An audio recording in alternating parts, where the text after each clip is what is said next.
എല്ലാവർക്കും നമസ്കാരം. സൈനോഡ് NEET P G കൗൺസിലിങ്ങിൻ്റെ Malayalam ചാനലിലേക്ക് സ്വാഗതം. നിങ്ങളോടൊപ്പം സംസാരിക്കുന്ന ഞാൻ ഡോക്ടർ അമൃത. നമ്മളിന്ന് നോക്കാൻ പോകുന്നത് Kerala state counselling NEET P G 2025 application demo വീഡിയോനെ പറ്റിയിട്ടാണേ. അപ്പോൾ കേരളയെ പറ്റി പറയുമ്പോൾ എന്താണ്, ഇവിടെ നമ്മുടെ കേരള സ്റ്റേറ്റ് കൗൺസിലിംഗ് എന്ന് പറയുന്നത് സിംഗിൾ സ്റ്റേറ്റ് കൗൺസിലിംഗ് ആണ്. അതായത് കേരളയിലുള്ള 50% ഗവൺമെൻറ് സീറ്റും പിന്നെയുള്ള പ്രൈവറ്റ് സീറ്റുകളിലും, അതായത് ഈ നമ്മുടെ NRI സീറ്റും ഒക്കെ ഈ പ്രൈവറ്റ് സീറ്റിൽ ഉൾപ്പെടെ, അപ്പോൾ അവിടേക്കുള്ള. പിന്നെ അത് മാത്രമല്ല, നമ്മുടെ കേരളയെ പറ്റി പറയുമ്പോൾ Kerala is A closed state ആണ്. അതായത് കേരളത്തിൽ നിന്ന് പുറത്തുള്ളവർക്ക് ഇവിടെ അഡ്മിഷൻ എടുക്കാനുള്ളത് സാധ്യമല്ല. പിന്നെ മറ്റൊരു കാര്യം മനസ്സിലാക്കാനുള്ളത്, കേരള സ്റ്റേറ്റ് കോട്ട സീറ്റ്സ് ആണ്, ലേക്കുള്ള അഡ്മിഷനാണ് നമ്മൾ ഈ നോക്കാൻ പോകുന്നത്. അതിന് അഡ്മിഷൻ കിട്ടണമെങ്കിൽ എന്താണ്, ആപ്ലിക്കേഷൻ ഫോമൊക്കെ ഫില്ല് ചെയ്ത് രജിസ്റ്റർ ചെയ്യണ്ടേ. അപ്പോൾ അതിനെപ്പറ്റി നമ്മൾ ഇൻ ആൻഡ് ഔട്ടാണ് ഈ വീഡിയോയിൽ മനസ്സിലാക്കുവാനായി പോകുന്നത്. അപ്പോൾ ഒന്ന് നോക്കിയാലോ. അപ്പോൾ നിങ്ങൾ കണ്ടോ, ഇതിൽ നമ്മളൊരു വെബ്സൈറ്റ് ലിങ്ക് കൊടുത്തിരിക്കുന്നില്ലേ. ഇതാണ് നമ്മുടെ കേരള സ്റ്റേറ്റ് കൗൺസിലിങ്ങിൻ്റെ മെയിൻ വെബ്സൈറ്റ് ലിങ്ക്. അതാണ് ഈ www.ckerala.gov.in. ഇതല്ലെന്നുണ്ടെങ്കിൽ നിങ്ങൾക്ക് ഈ PG ഓൺലൈൻ 2025 എന്ന വെബ്സൈറ്റിലും കയറാവുന്നതാണ്. പിന്നെ ശ്രദ്ധിക്കാനുള്ളത്, എല്ലാവരും അറിഞ്ഞല്ലോ, നമ്മുടെ കേരള സ്റ്റേറ്റ് കൗൺസിലിങ്ങിൻ്റെ നോട്ടിഫിക്കേഷനാണ് ആദ്യം വന്നത്. അതിനുശേഷം എന്താണ്, ആപ്ലിക്കേഷൻ ഓപ്പൺ ചെയ്ത ഡേറ്റ് എന്നായിരുന്നു, സെപ്റ്റംബർ 10. പിന്നെ എന്നാണ് നമ്മുടെ ലാസ്റ്റ് ഡേറ്റ്, അതെന്തായാലും മനസ്സിലാക്കി വെക്കണം. ഈ മാസം, അതായത് സെപ്റ്റംബർ 22 അവസാന ഡേറ്റ്. 4 മണി വരെയാണ് ആപ്ലിക്കേഷൻ ക്ലോസിംഗ് ഡേറ്റിൻ്റെ സമയം. അടുത്തതായി നമ്മൾ നോക്കുന്നത് ഏറ്റവും ഇമ്പോർട്ടൻ്റ് ആയിട്ടുള്ള മറ്റൊരു കാര്യമാണ്, ആർക്കൊക്കെ പാർട്ടിസിപ്പേറ്റ് ചെയ്യാൻ പറ്റും, എലിജിബിലിറ്റീനെ പറ്റിയിട്ടാണ്. കാറ്റഗറി 1 ഉണ്ട്, കാറ്റഗറി 2 ഉണ്ട്. അപ്പോൾ കാറ്റഗറി 1 പറയുന്നത് എന്താണ്, Indian citizens of Kerala origin with an MBBS degree recognised by നമ്മുടെ NMC. അതായത് നിങ്ങൾ ഇന്ത്യൻ സിറ്റിസൺ ആയിരിക്കണം, കേരളത്തിൽ നിന്നുമുള്ളവരായിരിക്കണം, നിങ്ങളുടെ കയ്യിൽ ഒരു വാലിഡ് ആയിട്ടുള്ള നമ്മുടെ NMC റെക്കഗ്നൈസ് ചെയ്തിരിക്കുന്ന MBBS സർട്ടിഫിക്കറ്റ് ഉണ്ടായിരിക്കണം. അപ്പോൾ ഇതിൽ ഉദ്ദേശിക്കുന്നത് എന്താ വെച്ചാൽ, നിങ്ങളിപ്പോൾ പുറത്ത് പഠിച്ചവരായിരിക്കാം, ചിലപ്പോൾ ഫോറിൻ മെഡിക്കൽ ഗ്രാജുവേറ്റ്സ് ആയിരിക്കാം. പക്ഷേ നിങ്ങളുടെ ഒറിജിൻ എന്ന് പറഞ്ഞാൽ നിങ്ങൾ ജനിച്ചത്, നിങ്ങളുടെ സ്വദേശം കേരളമാണെങ്കിൽ തീർച്ചയായും നിങ്ങൾക്ക് കേരള സ്റ്റേറ്റ് കൗൺസിലിങ്ങിൽ പാർട്ടിസിപ്പേറ്റ് ചെയ്യാൻ സാധിക്കുന്നതാണ്. പിന്നെ രണ്ടാമത്തെ കാറ്റഗറി എന്താണ് നമുക്ക് നോക്കിയാലോ. അതായത് candidates who have completed MBBS from any of the medical college in state of the Kerala. അതായത് നിങ്ങൾ ചിലപ്പം കർണാടകയിലോ മറ്റു സംസ്ഥാനങ്ങളിൽ നിന്നുള്ളവരായിരിക്കാം, പക്ഷെ നിങ്ങൾ MBBS പഠിച്ചത് നമ്മുടെ കേരളത്തിലാണെങ്കിൽ എന്താണ്, നിങ്ങളെയും കേരള സ്റ്റേറ്റ് കൗൺസിലിങ്ങിൽ ഉൾപ്പെടുത്തുന്നതാണ്. അപ്പോൾ ഇത് രണ്ടുമാണ് എലിജിബിലിറ്റിയുടെ ആ കാറ്റഗറിയെ. അടുത്തതായി നമ്മൾ നോക്കുന്നതാണ് ആപ്ലിക്കേഷൻ ഫീസ്. എങ്ങനെയാണെന്ന് നോക്കിയാലോ. ജനറൽ കോട്ടയ്ക്ക് എമൗണ്ട് വന്നിട്ട് 1000 രൂപയാണ്. ഈ ജനറൽ കോട്ട എന്ന് ഉദ്ദേശിക്കുന്നത് ജനറൽ കാറ്റഗറി അല്ല. ജനറൽ കോട്ടയിൽ ഉദ്ദേശിക്കുന്നത് വെച്ചാൽ ഇൻ സർവീസ് കാൻഡിഡേറ്റ്സ് ഒഴികെ, അതായത് ഇൻ സർവീസ് കാൻഡിഡേറ്റ്സ് അല്ലാതെ എല്ലാവരും, അതായത് റെഗുലർ സീറ്റ്സ്, ഇപ്പോൾ നിങ്ങൾക്ക് ഗവൺമെൻറ് സീറ്റ്സ്, അല്ലാതെ നമ്മുടെ സാധാ റെഗുലർ സീറ്റ്സ്, ഇപ്പോൾ NRI സീറ്റ്സ് ആണെങ്കിലും ഒക്കെ ഏതാണ് കൊടുക്കേണ്ടത്, ജനറൽ കോട്ടയാണ് കൊടുക്കേണ്ടത്. അതേസമയം നിങ്ങൾ SC ST അങ്ങനെ ഇതുപോലത്തെ റിസർവേഷൻ ഉണ്ടെങ്കിൽ നിങ്ങൾക്ക് 500 രൂപ മാത്രം ആപ്ലിക്കേഷൻ ഫീസായിട്ട് അടച്ചാൽ മതി. അതേസമയം നിങ്ങൾ സർവീസ് കോട്ട, അതായത് ഇൻ സർവീസ് കാൻഡിഡേറ്റ്സ് ആണ്, ഗവൺമെൻറ് ഓഫ് കേരളയിൽ വർക്ക് ചെയ്യുന്ന ഇൻ സർവീസ് കാൻഡിഡേറ്റ്സ് ആണ് നിങ്ങളെന്നുണ്ടെങ്കിൽ നിങ്ങൾക്ക് എത്ര എമൗണ്ട് അടയ്ക്കേണ്ട, 1000 റുപ്പീസ് തന്നെയാണ്. പിന്നെ ജനറൽ ആൻഡ് സർവീസ് കോട്ടയുണ്ട്. ഇത് മെയിൻലി പങ്കെടുക്കുന്നതെന്ന് വെച്ചാൽ ഇൻ സർവീസ് കാൻഡിഡേറ്റ്സ് തന്നെയാണ്. അവരെന്ത് ചെയ്യും, ജനറൽ കോട്ടയ്ക്കും പ്ലസ് സർവീസ് കോട്ടയ്ക്കും കൂടെ രണ്ടും കൂടെ അപ്ലൈ ചെയ്യുന്നെങ്കിൽ 2000 രൂപയാണ് ആപ്ലിക്കേഷൻ ഫീസ്.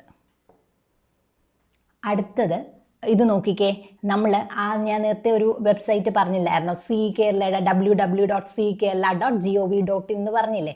ആ ലിങ്ക് നമ്മൾ ക്ലിക്ക് ചെയ്യുമ്പോൾ നിങ്ങൾ ആദ്യം കാണുന്ന വിൻഡോയാണ് ഈ കൊടുത്തിരിക്കുന്നത്. കണ്ടോ, ഇതിൽ കണ്ടില്ലേ രജിസ്ട്രേഷൻ, സൈഡിൽ കാണുന്നുണ്ടോ registration, if you are A new user registration എന്ന് പറഞ്ഞുകൊണ്ട്.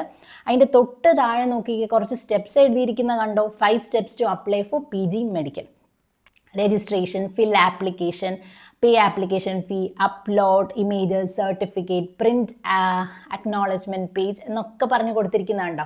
അപ്പോൾ അതാണ് ആദ്യത്തെ ആ വിൻഡോ നമ്മൾ കാണുന്നത്. അപ്പോൾ നമുക്കിതിൽ ഓരോന്നായിട്ട് ഡീറ്റെയിലാണ് നമ്മൾ പറഞ്ഞ് മനസ്സിലാക്കാൻ പോകുന്നത്. അപ്പോൾ ചില പോർഷൻസ് നിങ്ങൾക്ക് വേണ്ട, നിങ്ങൾക്ക് ആവശ്യമുള്ളത് മാത്രം മതി കാണാനായിട്ട് നിങ്ങൾ ആഗ്രഹിക്കുന്നുണ്ടെങ്കിൽ നിങ്ങൾക്ക് ബാക്കിയുള്ളത് സ്കിപ്പ് ചെയ്തിട്ട് നിങ്ങൾക്ക് വേണമെന്നുള്ള പോർഷൻ മാത്രമായിട്ട് കാണാവുന്നതുമാണ്. അപ്പോൾ നമ്മൾ ആ രജിസ്ട്രേഷൻ്റെ അവിടെ ഒന്ന് ജസ്റ്റ് ക്ലിക്ക് ചെയ്ത് നോക്കിയാൽ കാണുന്നത് എന്താണെന്ന് നോക്കിക്കേ. അവർ സ്റ്റെപ്പ് ബൈ സ്റ്റെപ്പ് ആയിട്ട് എല്ലാം കൊടുത്തിട്ടുണ്ട് അല്ലേ. Registration, fill application, pay application ഫീ, അങ്ങനെ കൊടുത്തിരിക്കുന്നു. അപ്പം ലാസ്റ്റ് ആയിട്ടുള്ള നോക്കിക്കേ, ആ സ്റ്റെപ്പ് 5 ഏതാണ്? Print acknowledgement page. Acknowledgement page print ചെയ്യുന്നതാണ് ലാസ്റ്റ് ആയിട്ടുള്ള ആ സ്റ്റെപ്പ് 5. പിന്നെ ശ്രദ്ധിക്കേണ്ട മറ്റൊരു കാര്യം എന്ന് വെച്ചാൽ നമ്മുടെ കേരള കൗൺസിലിങ്ങിൽ നോക്കിക്കേ, ഈ പേയ്മെൻറ്റ് അതായത് ആപ്ലിക്കേഷൻ ഫീസ് അടച്ചതിന് ശേഷം മാത്രമേ നമ്മൾക്ക് അപ്ലോഡ് ഇമേജസ്, സർട്ടിഫിക്കറ്റ്സ് ഒക്കെ അപ്ലോഡ് ചെയ്യാനായി പറ്റുള്ളൂ. അത് നിങ്ങൾ ശ്രദ്ധിച്ചോളണം. പൈസ അടച്ചാൽ മാത്രമേ നമുക്ക് ഇതെല്ലാം അപ്ലോഡ് ചെയ്യാനുള്ള അടുത്ത ഓപ്ഷനിലേക്ക് കടക്കാനായി പറ്റത്തുള്ളൂ. പിന്നെ ഞാൻ പറഞ്ഞല്ലോ ലാസ്റ്റ് എന്ന് പറയുമ്പോൾ എന്താണ്? Print acknowledgement page. അത് വെച്ചിട്ട് നിർത്തിയിട്ട് പോയി കളയരുത്. കാരണം എന്താണ്? ഇവിടെ തൊട്ട് താഴെ കണ്ടോ ഡിക്ലറേഷൻ കൊടുത്തിരിക്കുന്നുണ്ടല്ലേ, ചെറിയ ചെറിയ ചെക്ക് ബോക്സ് കാണുന്നില്ലേ, അതെല്ലാം നിങ്ങൾ ടിക്ക് ചെയ്തിട്ട് പ്രൊസീഡ് ഫോർ രജിസ്ട്രേഷൻ എന്ന് കൊടുക്കണം കേട്ടോ, എന്നാലേ അത് പൂർണ്ണമാവത്തുള്ളൂ. അപ്പോൾ നമ്മൾ എല്ലാം ഡീറ്റെയിലി പറഞ്ഞ് മനസ്സിലാക്കുന്നുണ്ട്. നോക്കിയാലോ. അപ്പോൾ കണ്ടോ, ഇതാ ഞാൻ പറഞ്ഞ ഡിക്ലറേഷൻ. ആ ചെറിയ ബോക്സസ് ഇല്ലേ, അതെല്ലാം ടിക്ക് ചെയ്തിട്ട് പ്രൊസീഡ് ഫോർ രജിസ്ട്രേഷൻ എന്നും കൊടുക്കണം. പിന്നെ അപ്പോൾ നമുക്ക് നോക്കാം, രജിസ്ട്രേഷൻ പേജാണ്. ഫസ്റ്റ് നമ്മൾ രജിസ്ട്രേഷൻ ചെയ്യുമ്പോൾ എന്താണ്? നീറ്റിൻ്റെ റോൾ നമ്പർ ചോദിച്ചിട്ടുണ്ട്, ഡേറ്റ് ഓഫ് ബർത്ത്, നീറ്റിൻ്റെ റാങ്ക് ചോദിച്ചിട്ടുണ്ട്, ആക്സസ് കോഡ്. അത് ഓരോ ഇതിലും ഓരോ കോഡ്സ് വരെ അത് കറക്റ്റായിട്ട് ടൈപ്പ് ചെയ്യുക. പിന്നെ ഇവിടെ ശ്രദ്ധിക്കേണ്ട കാര്യം എന്ന് വെച്ചാൽ നിങ്ങളുടെ സ്കോർ കാർഡ് അല്ലെങ്കിൽ അഡ്മിറ്റ് കാർഡിൽ എന്താണ് കറക്റ്റായിട്ട് എഴുതിയിട്ടുണ്ടാവും അല്ലേ, നീറ്റിൻ്റെ റോൾ നമ്പർ, നീറ്റിൻ്റെ റാങ്ക്. അപ്പം നിങ്ങൾ എന്ത് ചെയ്യാന്ന് വെച്ചാൽ അത് കറക്റ്റായിട്ട് കൊടുക്കണം. കറക്റ്റായിട്ട് കൊടുത്താൽ മാത്രമേ എന്താണ് അടുത്ത പേജിൽ നമുക്ക് പോകാനായിട്ട് പറ്റത്തുള്ളൂ. അതേസമയം നിങ്ങൾ തെറ്റായിട്ടുള്ള ഇതാണ് കൊടുത്തിട്ടുണ്ടെങ്കിൽ എന്താണ് നിങ്ങൾക്ക് കാണാം, ഇതുപോലത്തെ ഒരു പേജായിരിക്കും വരുന്നത്. Incorrect details, not qualified, not eligible. അപ്പോൾ നമുക്ക് എന്താണ് സിസ്റ്റത്തിനെ കുറ്റം പറയാൻ പറ്റത്തില്ല. അത് നമ്മുടെ ശ്രദ്ധ കുറവ് കൊണ്ട് നമ്മൾക്ക് അങ്ങോട്ടും ഇങ്ങോട്ടും ഒക്കെ മാറിയതായിരിക്കും അല്ലേ. അപ്പോൾ അതുകൊണ്ട് നിങ്ങൾ ഓരോ നമ്പേഴ്സ് കൊടുക്കാൻ നേരവും ശ്രദ്ധിച്ചോളണം കേട്ടോ, റോൾ നമ്പേഴ്സ്. പിന്നെ നോക്കിക്കുക, അപ്പോൾ നമ്മൾ കറക്റ്റ് എല്ലാ ഡീറ്റെയിൽസും നമ്മൾ കൊടുത്തതിന് ശേഷം എന്ത് ചെയ്യുക? കൺഫേം എന്ന് കൊടുക്കാം. പിന്നെ അതിന് മുൻപാണ് ഞാൻ പറഞ്ഞില്ലേ, ഈ ചെറിയൊരു ബോക്സ് കണ്ടില്ലേ, ഒരു ചെക്ക് ബോക്സ് പോലെ, ആ ചെറിയ ബോക്സിൽ ടിക്ക് ചെയ്യണേ. ടിക്ക് ചെയ്തിട്ട് കൺഫേം കൊടുത്താൽ മാത്രമേ അത് കൺഫേം ആവത്തുള്ളൂ.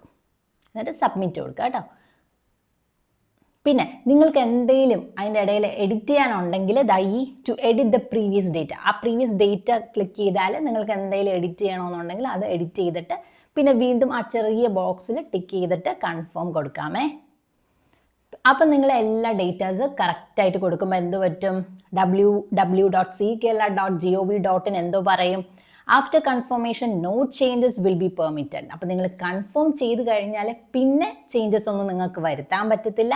നിങ്ങൾ പ്രൊസീഡ് ചെയ്യാൻ തയ്യാറാണോ എന്ന് ചോദിക്കുമ്പോൾ എന്ത് ചെയ്യുക? ഓക്കെ കൊടുക്കുക. അടുത്തത് വളരെ ഇമ്പോർട്ടൻ്റ് ആണ്, നമ്മുടെ പേര്, ഡേറ്റ് ഓഫ് ബർത്ത്, അതെല്ലാം കറക്റ്റായിട്ട് കൊടുക്കുക. ഇവിടെ കണ്ടോ ചോദിച്ചിരിക്കുന്ന മൊബൈൽ നമ്പർ, ഇമെയിൽ ID. ഈ mobile number, email ID valid ആയിട്ടുള്ളത് തന്നെ കൊടുക്കണം.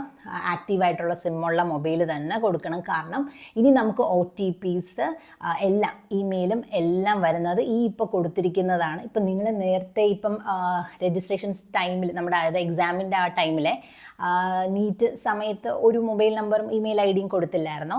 അപ്പോൾ അത് നിങ്ങൾക്ക് ഇപ്പോൾ ലോസ്റ്റ് ആവുകയോ നഷ്ടപ്പെട്ടു പോയി അങ്ങനെ എന്തെങ്കിലും ബുദ്ധിമുട്ടിൽ നിങ്ങൾ ഇരിക്കുകയാണെന്നുണ്ടെങ്കിൽ ഇപ്പം കേരളയുടെ സ്റ്റേറ്റ് കൗൺസിലിങ്ങിൽ അത് കേരളയുടെ കൗൺസിലിംഗ് അല്ലേ, അപ്പോൾ നമുക്ക് മൊബൈൽ നമ്പറും ഇതും വാലിഡ് ആയിട്ടുള്ളത് തന്നെ കൊടുക്കണം. അതേ സെയിം തന്നെ കൊടുക്കണം എന്ന് നിർബന്ധമില്ല. നിങ്ങളിപ്പോൾ കൊടുക്കുന്നത് വാലിഡ് ആയിട്ടുള്ളത് തന്നെ ആയിരിക്കണം, അത് ശ്രദ്ധിക്കണം. കാരണം ഈ OTPs ഇനി ജനറേറ്റ് ചെയ്യുന്ന എല്ലാം നിങ്ങൾ കൊടുത്തിരിക്കുന്ന ആ മെയിൽ IDയിലും മൊബൈൽ നമ്പറിലുമാണ്. പിന്നെ കണ്ടോ confirm 1 minute, confirm email I D വീണ്ടും ഒരിക്കൽ കൂടി കൺഫേം ചെയ്യാൻ കൊടുക്കാം. പിന്നെ പാസ്വേഡ് നിങ്ങൾക്ക് ഇഷ്ടമുള്ള പാസ്വേഡ് കൊടുക്കാം. ഇപ്പം ഞാനൊരു എക്സാമ്പിൾ പറഞ്ഞുതരാം. Zainad@123 ആണെന്ന് വെച്ചോ. അപ്പോൾ സൈനേഡിൻ്റെ ഇസഡ് ക്യാപിറ്റൽ ലെറ്റർ. അപ്പോൾ അതുപോലെ ഒരു സ്ട്രോങ് പാസ്വേഡ് കൊടുക്കുക. എന്നിട്ട് ഇതുപോലെ കോഡ് കൊടുക്കുക. എന്നിട്ട് രജിസ്റ്റർ ചെയ്യുക. അപ്പോൾ ഇതിൽ പറയുന്നത് എന്താണ്, ഈ മൊബൈൽ നമ്പർ അല്ലേ, മൊബൈൽ നമ്പറിൽ 0+91 അതൊന്നും പാടില്ല എന്ന് പറയുന്നുണ്ട്. അവർ ആ സൈഡിൽ തന്നെ വരും എങ്ങനെയാണ് കൊടുക്കേണ്ടത്. അപ്പോൾ കറക്റ്റായിട്ടുള്ള ആ 10 ഡിജിറ്റ് നമ്പർ കൊടുക്കുക. പിന്നെ ഡേറ്റ് ഓഫ് ബർത്ത് അതെല്ലാം കറക്റ്റായിട്ട് നിങ്ങളുടെ നെയിമിൻ്റെ അതെല്ലാം അറിയാമല്ലോ അല്ലേ. കറക്റ്റായിട്ട് തന്നെ നമ്മുടെ ആ വാലിഡ് ഡോക്യുമെൻറ്റ്സിൽ നിങ്ങൾ നോക്കുമ്പോൾ അറിയാം. ഇപ്പോൾ നിങ്ങളിപ്പോൾ ചിലവരിപ്പോൾ SSLC സർട്ടിഫിക്കറ്റ് നോക്കിയിട്ടായിരിക്കാം കറക്റ്റ് ആയിട്ട് എഴുതുന്നത്. അങ്ങനെയാണെങ്കിൽ അങ്ങനെ. അപ്പോൾ ഇമെയിൽ ഐ ഡിയും ഞാൻ പറഞ്ഞതുപോലെ തന്നെ വാലിഡ് ആയിട്ടുള്ള ഇമെയിൽ ഐ ഡി തന്നെ കൊടുക്കണം. അപ്പോൾ എല്ലാം കഴിയുമ്പോഴെന്താണ്, ഈ ആക്സസ് കോഡും നമ്മൾ കൊടുത്തു കഴിയുമ്പോൾ നമുക്ക് രജിസ്റ്റർ എന്നുള്ള ഓപ്ഷനിൽ ക്ലിക്ക് ചെയ്യാം. കണ്ടോ, രജിസ്റ്റർ. ഇതാ നോക്കിക്കേ, രജിസ്ട്രേഷൻ കൺഫർമേഷൻ. അപ്പോൾ എല്ലാം നോക്കിയിട്ട് നോക്കുക നിങ്ങൾ എഴുതിയത് ഒരു മിസ്റ്റേക്സും ഇല്ല. നമ്മുടെ നെയിമിൻ്റെ അവിടെ ഒന്നും ഐയും യുവും ഒന്നും മാറിയിട്ടില്ല. അതെല്ലാം നോക്കിക്കൊള്ളണം, കറക്റ്റായിട്ട് കൊടുക്കുക. എന്നിട്ട് എന്താണ്, കൺഫേം കൊടുക്കുക. അപ്പോൾ അതിന് തൊട്ട് മുൻപ് തന്നെ നിങ്ങൾ ചിലപ്പോൾ എന്തെങ്കിലും ഒരു മിസ്റ്റേക്ക് പറ്റിയിട്ടുണ്ടെങ്കിൽ ഇതാ ഈ എഡിറ്റ് ഓപ്ഷനിൽ ക്ലിക്ക് ചെയ്താൽ to edit the previous date പറ്റും. എന്നിട്ട് എന്ത് ചെയ്യുക, കൺഫർമേഷൻ കൊടുക്കുക. അപ്പോൾ എഗെയിൻ കൺഫർമേഷൻ കൊടുക്കുമ്പോഴെന്താണ്, ഇതുപോലെ ഒരു കൺഫർമേഷൻ്റെ ഒരു വിൻഡോ പോപ്പപ്പ് ചെയ്ത് വരും. Do you want to proceed, okay കൊടുക്കുക. ഇതാണ് ഞാൻ പറഞ്ഞത്, മൊബൈൽ നമ്പർ വെരി ഇമ്പോർട്ടൻറ്റ്. നിങ്ങളുടെ കയ്യിൽ അപ്പോൾ ഉള്ള മൊബൈൽ, നമ്മൾ ഇത് ചോയ്സ് ഫില്ലിംഗ് ഇത് ചെയ്യുമ്പോൾ, നോട്ട് ചോയ്സ് ഫില്ലിംഗ്, നമ്മൾ ഇത് ആപ്ലിക്കേഷൻ ഇതിപ്പോൾ ചെയ്തുകൊണ്ടിരിക്കുമ്പോൾ തന്നെ ആ മൊബൈൽ ഫോൺ എന്താണ് നിങ്ങളുടെ കയ്യിൽ തന്നെ ഉണ്ടാവണം. കാരണം ഇത് ചെയ്തുകൊണ്ടിരിക്കുമ്പോൾ തന്നെ OTP വരെയാണ് കേട്ടോ. അത് ശ്രദ്ധിച്ചോളണം. നിങ്ങളുടെ കയ്യിലുള്ള മൊബൈൽ ഫോണിൻ്റെ തന്നെ നമ്പർ കൊടുക്കുക കേട്ടോ. എന്നാലേ OTP വരുമ്പോൾ നമ്മൾ അപ്പോൾ ആ സ്പോണ്ടേനിയസ്ലി ഇത് എൻ്റർ ചെയ്ത് കൊടുക്കേണ്ടതായിട്ട് ഉണ്ട്. എന്നിട്ട് സബ്മിറ്റ് കൊടുക്കുക. അപ്പോൾ ഇതിപ്പോൾ മൊബൈലിലാണ് നോക്കിയെങ്കിൽ ഇതുപോലത്തെ BTCKRG എന്ന് പറയുന്ന ഒരു മെസ്സേജിലാണ് ഇത് പോപ്പപ്പ് ചെയ്ത് വരുന്നത്. അതിൽ OTP ഉണ്ടാവും. അത് എൻ്റർ ചെയ്യുക. എന്നിട്ട് സബ്മിറ്റ് ചെയ്യുക. അപ്പോൾ നമ്മുടെ സ്റ്റെപ്പ് 1 രജിസ്ട്രേഷൻ കഴിഞ്ഞു. അപ്പോൾ സ്റ്റെപ്പ് 1 രജിസ്ട്രേഷൻ കഴിയുമ്പോഴെന്താണ്, നമുക്കൊരു ആപ്ലിക്കേഷൻ നമ്പർ കിട്ടും അല്ലേ. ഈ ആപ്ലിക്കേഷൻ നമ്പർ സൂക്ഷിച്ച് എടുത്ത് വെക്കണം. കാരണം ഇത് വളരെ ഇമ്പോർട്ടൻ്റ് ആണ്. ഇനിയിപ്പോൾ നിങ്ങൾക്ക് എന്തെങ്കിലും സംശയം ഫർദർ സർട്ടിഫിക്കറ്റ്സിനോ എന്തെങ്കിലുമൊക്കെ ഉണ്ടെന്ന് പറഞ്ഞിട്ട് നിങ്ങൾ CKLനെ വിളിക്കുമ്പോൾ എന്തോ സംഭവിക്കും, അവരാദ്യം ചോദിക്കുന്നത് എന്താണ്, ആപ്ലിക്കേഷൻ നമ്പർ. ഇനിയുള്ള നമുക്കിപ്പം റാങ്ക് ലിസ്റ്റൊക്കെ ഇനി മെറിറ്റ് ലിസ്റ്റൊക്കെ വരുമല്ലോ. ആ സമയത്തും ഒക്കെ എന്താണ്, ഈ ആപ്ലിക്കേഷൻ വളരെ ഇമ്പോർട്ടൻ്റ് ആണ്. അതുകൊണ്ട് അത് എടുത്ത് സൂക്ഷിച്ച് വെക്കണം. അപ്പോൾ നോക്കിക്കേ, ഈ വിൻഡോ നോക്കിക്കേ. അപ്പോൾ ഫസ്റ്റ് പ്രോസസ്സ് എന്തായിരുന്നു, രജിസ്ട്രേഷൻ കഴിഞ്ഞു. ഇനി നമ്മൾ നോക്കുന്നതാണ് ഫിൽ ആപ്ലിക്കേഷൻ. ഓക്കെ, അപ്പോൾ ഫുൾ സ്ക്രീൻഷോട്ട് ഓഫ് ഫിൽ ആപ്ലിക്കേഷനാണ് നമ്മൾ കാണുന്നത്. ഇത് കണ്ടോ. അപ്പോൾ ഫിൽ ആപ്ലിക്കേഷൻ്റെ ആദ്യത്തെ നോക്കിക്കേ സ്ക്രീൻഷോട്ട്സ് ആണ്. കോട്ട അവർ ചോദിച്ചിട്ടുണ്ട്. കോട്ട ഡിപ്പാർട്ട്മെൻറ്റ് ഓഫ് സർവീസ്. ഇത് ഞാൻ പറഞ്ഞുതരാം. അതായത് ഈ കോട്ട എന്ന് പറയുമ്പോൾ ജനറൽ കോട്ടയുണ്ട്. അതിനിയുള്ള വീഡിയോസിൽ വരും, ഞാൻ കാണിച്ചു തരാം. അടുത്തതായി നോക്കിക്കേ, ജെൻഡർ മെയിൽ ഫീമെയിൽ ട്രാൻസ്ജെൻഡർ അത് ചോദിച്ചിട്ടുണ്ട്. പിന്നെ നേറ്റിവിറ്റി, അത് വളരെ ഇമ്പോർട്ടൻ്റ് ആണ്. നേറ്റിവിറ്റി നമുക്കറിയാമല്ലോ അല്ലേ, ഇന്ത്യൻ. നമുക്ക് ഓരോന്നായിട്ട് നോക്കാം. ഡീറ്റെയിലി നമുക്ക് സ്ലൈഡ്സ് ഉണ്ട്. അപ്പം അത് നോക്കി പറയുമ്പോൾ നിങ്ങൾക്ക് കുറച്ചും കൂടെ മനസ്സിലാവും. നോക്കിക്കേ, ഇപ്പം കോട്ടയിൽ ആദ്യം നമ്മൾ നോക്കുമ്പോൾ എന്താണ്, ജനറൽ കോട്ടയുണ്ട്, സർവീസ് കോട്ടയുണ്ട്, ജനറൽ ആൻഡ് സർവീസ് കോട്ടയുണ്ട്. അപ്പം നിങ്ങൾ ഇൻ സർവീസ് ഒന്നും അല്ല എന്നുണ്ടെങ്കിൽ ഏത് കൊടുക്കും, നമ്മൾ റെഗുലർ സീറ്റ്സിന് ജനറൽ കോട്ടയാണ് കൊടുക്കുന്നത്. അതേസമയം നോക്കിക്കേ, ഡിപ്പാർട്ട്മെൻറ്റ്, ഇപ്പോൾ സർവീസ് കോട്ട ആണ് കൊടുക്കുന്നതെന്ന് വെച്ചോ. നിങ്ങളിപ്പോൾ ഗവൺമെൻറ് സർവീസിലുള്ളവരാണെങ്കിൽ സർവീസ് കോട്ടയാണ് കൊടുക്കുന്നതെങ്കിൽ ഡിപ്പാർട്ട്മെൻറ്റ് ഓഫ് സർവീസ് ചോദിക്കുന്നുണ്ട്. അതാണ് മെഡിക്കൽ എഡ്യൂക്കേഷൻ സർവീസ് കോട്ടയാണോ, ഹെൽത്ത് സർവീസ് കോട്ടയാണോ, ഇൻഷുറൻസ് മെഡിക്കൽ സർവീസ് കോട്ടയാണോ, എന്താണെന്നുള്ളത് നമുക്ക് ഈ ഡിപ്പാർട്ട്മെൻറ്റ് ഓഫ് സർവീസിൽ കൊടുക്കാം. അതേസമയം നിങ്ങൾ ജനറൽ കോട്ട എന്നാണ് കൊടുത്തതെങ്കിൽ എന്താണ്, ആ ഡിപ്പാർട്ട്മെൻറ്റ് ഓഫ് സർവീസ് അവിടെ ഒന്നും വരത്തില്ല കേട്ടോ. അതായത് ഈ ഗവൺമെൻറ് സർവീസ് കാൻഡിഡേറ്റ്സിനാണ് ഇങ്ങനെ ഒരു ഡ്രോപ്പ് ഡൗൺ ഈ ഒരു ബോക്സ് വരുന്നത്. അപ്പോൾ ഏതാണെന്ന് വെച്ചാൽ നിങ്ങൾക്ക് കൊടുക്കാം. കണ്ടോ, ജനറൽ കോട്ടയാണോ ഉള്ളി എന്ന് പറയുമ്പോൾ അത് ഇങ്ങനെ വരും. ഡിപ്പാർട്ട്മെൻറ്റ് ഓഫ് സർവീസിൻ്റെ അവിടെ ഒന്നും വരത്തില്ല. അതേസമയം നോക്കിക്കേ, സർവീസ് കോട്ടയാണെങ്കിൽ കണ്ടോ, ഇതിലേതാണെന്ന് വെച്ചാൽ സെലക്ട് ചെയ്യാം. പിന്നെ ഇനിയാണ് നമ്മൾ നോക്കുന്നത് അടുത്തത് നോക്കിക്കേ, ബേസിക് ഡീറ്റെയിൽസ്. നമ്മുടെ ബേസിക് ഡീറ്റെയിൽസ് എല്ലാവർക്കും അറിയാമല്ലോ അല്ലേ? അപ്പോൾ ജെൻഡർ ഏതാണെന്ന് കൊടുക്കാം. ഇതാണ് ഞാൻ പറഞ്ഞത്. നാഷണാലിറ്റി എന്താണ് നമുക്ക് നമ്മുടെ SSLCയിൽ തന്നെ നോക്കുമ്പോൾ മനസ്സിലാവും അല്ലേ? അതിൽ കറക്റ്റായിട്ട് എഴുതിയിട്ടുണ്ട്. ഇന്ത്യൻ ആണെങ്കിൽ അങ്ങനെ എഴുതാം അല്ലേ? അപ്പോൾ ഇത് നോക്കിക്കേ, ഇവിടെ ശ്രദ്ധിക്കേണ്ട മറ്റൊരു കാര്യം എന്തെന്ന് വെച്ചാൽ overseas citizen of India, OCI, including persons of Indian origin. അതെന്ന് ഉദ്ദേശിക്കുന്നത് ഇപ്പോൾ നിങ്ങൾ NRI കാൻഡിഡേറ്റ്സ് ആണെങ്കിലേ ഇവിടെ അവർ ചോദിക്കുന്നത് നിങ്ങളുടെ നാഷണാലിറ്റി, നിങ്ങളുടെ സ്റ്റാറ്റസ് NRI സ്റ്റാറ്റസ് ആയിരിക്കും. പക്ഷേ നിങ്ങൾ എന്തായിരിക്കും, ഇന്ത്യൻ സിറ്റിസൺ അല്ലേ? അപ്പം നിങ്ങൾ നാഷണാലിറ്റി എന്താ കൊടുക്കേണ്ടത്, ഇന്ത്യൻ എന്ന് കൊടുക്കാം. അതേസമയം ചിലവർക്കുണ്ടല്ലോ OCA കാർഡ് ഉണ്ടാവും. അതായത് അവർ നേരത്തെ ഇന്ത്യൻ സിറ്റിസൺ ആയിരുന്നു കാണും, അല്ലെങ്കിൽ അവരുടെ പാരൻസ് ഇന്ത്യൻ സിറ്റിസൺ ആയിരുന്നു കാണും. അപ്പം നേരത്തെ അവർ ഇന്ത്യയുടെ ഇതായിരുന്നുണ്ട്. പക്ഷേ എന്താണ്, അവരുടെ പാസ്പോർട്ടിൽ ഇന്ത്യൻ സിറ്റിസൺ എന്ന് മെൻഷൻ ചെയ്തിട്ടില്ല. പക്ഷെ അവർക്ക് എന്തുണ്ട്, OCA കാർഡുണ്ട്.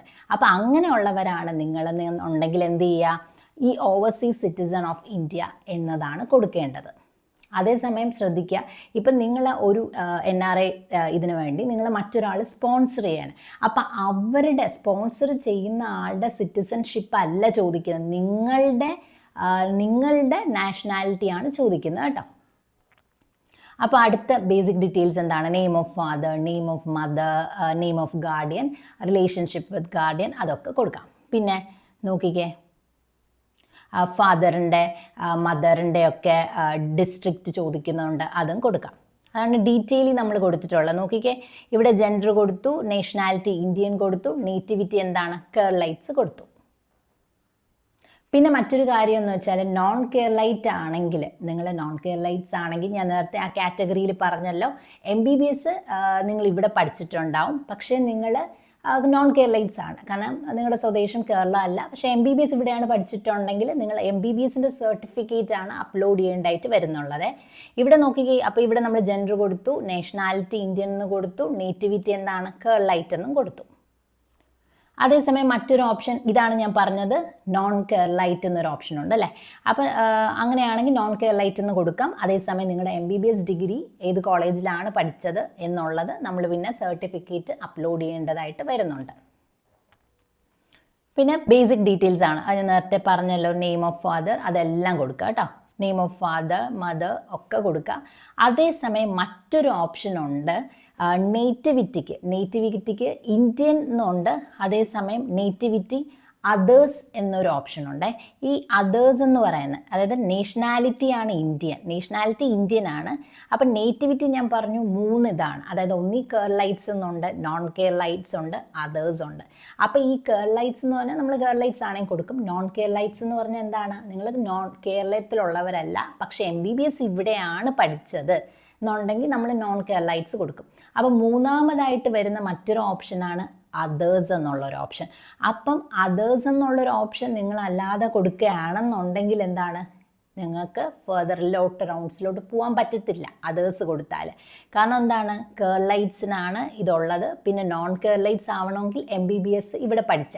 അപ്പോൾ ഈ അതേഴ്സ് ആർക്കാണ് കൊടുക്കേണ്ടതെന്ന് വെച്ചാൽ, എലിജിബിൾ ഓൺലി ഫോർ സർവീസ് കോട്ട, only candidates in Kerala government service. അപ്പം നിങ്ങളുടെ സ്വദേശം ചിലപ്പോൾ കേരള ഒന്നും അല്ലായിരിക്കാം, ഇവിടെ ജനിച്ചവരും അല്ല. പക്ഷേ എന്താണ്, നിങ്ങൾ ഇൻ സർവീസ് കോട്ടയിൽ കേരള ഗവൺമെൻറ്റിൽ വർക്ക് ചെയ്യുന്നവരാണെന്നുണ്ടെങ്കിൽ എന്താണ്, ഈ നേറ്റിവിറ്റിയുടെ അവിടെ, അത് ഇൻ സർവീസ് കാൻഡിഡേറ്റ്സിനാണ് അതേഴ്സ് എന്നൊരു ഓപ്ഷൻ കൊടുക്കാനായിട്ട് ഉള്ളത്. അപ്പോൾ ഇതെല്ലാം കൊടുക്കുക, കണ്ടോ, കറക്റ്റായിട്ട് കൊടുക്കുക. ഇതാണ് ഞാൻ നേരത്തെ പറഞ്ഞ നാഷണാലിറ്റി ഓവർസീസിൻ്റെ OCA, മനസ്സിലായല്ലോ. പിന്നെ ഈ ഓവർസീസിന് OCA തന്നെ കേരളൈറ്റ്സ് ഉണ്ട്, നോൺ കേരളൈറ്റ്സും ഉണ്ട്. അപ്പോൾ ഇത് ഫുൾ കൊടുക്കുമ്പോൾ എന്താണ്, ഇതുപോലെ ഒരു ഡ്രോപ്പ് ബോക്സ് വരും. യു ആർ എലിജിബിൾ, ലൈക്ക് എല്ലാ details, only candidates in Kerala are only eligible, please go through. മനസ്സിലായി? അതാണ് ഞാൻ നേരത്തെ പറഞ്ഞത്, നേറ്റിവിറ്റിയുടേത് അതേഴ്സ് കൊടുക്കുമ്പോൾ അത് only for in service candidates ആണ്. അതാണ് ഇവിടെ ഓർത്തിരിക്കേണ്ട മറ്റൊരു കാര്യം. പിന്നെ നമ്മുടെ ബേസിക് ഡീറ്റെയിൽസ് എല്ലാം കൊടുക്കുക. ഫാദർ, നേരത്തെ പറഞ്ഞ പോലെ ഫാദർ, മദർ, നെയിം, അവരുമായിട്ടുള്ള റിലേഷൻ എഴുതുക. പിന്നെ നേറ്റീവ് ഡിസ്ട്രിക്റ്റ് അതെല്ലാം ഡ്രോപ്പ് ഡൗൺ ബോക്സിൽ വരും. ഇപ്പോൾ ട്രിവാൻഡ്രം ആണെങ്കിൽ തിരുവനന്തപുരം, പത്തനംതിട്ട, ഇടുക്കി അതൊക്കെ കൊടുത്തിട്ടുണ്ട്. അത് നിങ്ങൾ ക്ലിക്ക് ചെയ്താൽ മാത്രം മതിയാവും. എന്നിട്ട് ഈ ബേസിക് ഡീറ്റെയിൽസ് ഒക്കെ കൊടുത്തിട്ട് എന്ത് ചെയ്യുക, സേവ് ആൻഡ് പ്രൊസീഡ് എന്ന് പറയുന്ന ഓപ്ഷനിൽ ക്ലിക്ക് ചെയ്യുക. ഇനി നമ്മൾ നോക്കുന്നതാണ് full screenshots of communication details ആണേ. അപ്പോൾ ഇതിൽ ആൾട്ടർനേറ്റ് മൊബൈൽ നമ്പർ നിങ്ങൾക്ക് ഉണ്ടെങ്കിൽ അത് കൊടുക്കാം. പിന്നെ പെർമനൻറ്റ് അഡ്രസ്സ്, അതെന്താണെന്ന് വെച്ചാൽ നിങ്ങളുടെ house name, post office, pincode, അതൊക്കെ അറിയാമല്ലോ, അതെല്ലാം കറക്റ്റായിട്ട് കൊടുക്കുക. അപ്പോൾ ഇതിൻ്റെ സമയത്ത് ഒരുപാട് പേർക്കുള്ള കൺഫ്യൂഷനാണ്. ഞാൻ കേരളത്തിൽ ജനിച്ചതാണ്, പക്ഷെ ഞാനിപ്പോൾ ഡൽഹിയിലാണ് താമസിക്കുന്നത്. അപ്പോൾ എൻ്റെ അഡ്രസ്സ് പെർമനൻറ്റ് അഡ്രസ്സ് വന്നിട്ട് ഡൽഹിയാണ്. അപ്പോൾ അങ്ങനെ കൊടുക്കാമോ എന്നൊക്കെ പറഞ്ഞിട്ട് കൺഫ്യൂഷനാണ്. അപ്പോൾ അതൊന്നും നിങ്ങൾക്കൊരു പ്രശ്നമില്ല. അവർ ഈ അഡ്രസ്സിനെ ബേസ് ചെയ്തിട്ട് അവർക്ക് അഡ്രസ്സ് വെച്ചിട്ട് വേറെ അങ്ങനെയൊന്നുമില്ല. അപ്പോൾ അതിൽ പ്രശ്നമില്ല, നിങ്ങൾക്ക് കൊടുക്കാം. ഇപ്പോൾ നിങ്ങൾ ഡൽഹിയിലാണ് താമസിക്കുന്നുണ്ടെങ്കിലും നിങ്ങൾക്ക് അഡ്രസ്സ് ഇത് കൊടുക്കാവുന്നതാണ്. പിന്നെ അതേസമയം പെർമനൻറ്റ് അഡ്രസ്സ് തന്നെ സെയിം ആണെന്നുണ്ടെങ്കിൽ ഈ കമ്മ്യൂണിക്കേഷന് ഈ ചെറിയ ബോക്സ് കാണുന്നില്ലേ, ആ ചെറിയ ബോക്സ് ജസ്റ്റ് ക്ലിക്ക് ചെയ്താലും മതി. എന്നിട്ട് ഈ ഡീറ്റെയിൽസ് ഒക്കെ കൊടുക്കുമ്പോൾ എന്ത് ചെയ്യുക, സേവ് ആൻഡ് പ്രൊസീഡ് കൊടുക്കുക. അതേസമയം നിങ്ങൾക്ക് എന്തെങ്കിലും എഡിറ്റ് ചെയ്യാനുണ്ടെങ്കിൽ ഈ പ്രീവിയസിൽ പോയിട്ട് വീണ്ടും എഡിറ്റ് ചെയ്യാവുന്നതാണ്.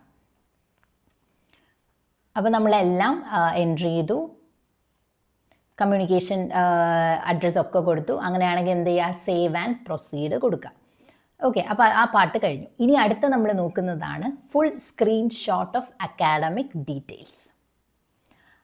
നോക്കിക്കേ, അപ്പോൾ അക്കാഡമിക് ഡീറ്റെയിൽസിൽ total mark obtain for MBBS. അപ്പോൾ നിങ്ങൾക്ക് MBBSന് കിട്ടിയ ഫുൾ മാർക്സ്, അതായത് first years, second year, third year, fourth year, അപ്പോൾ ഈ 4 വർഷത്തെ മാർക്കാണ് ഇവിടെ ഉദ്ദേശിക്കുന്നത്.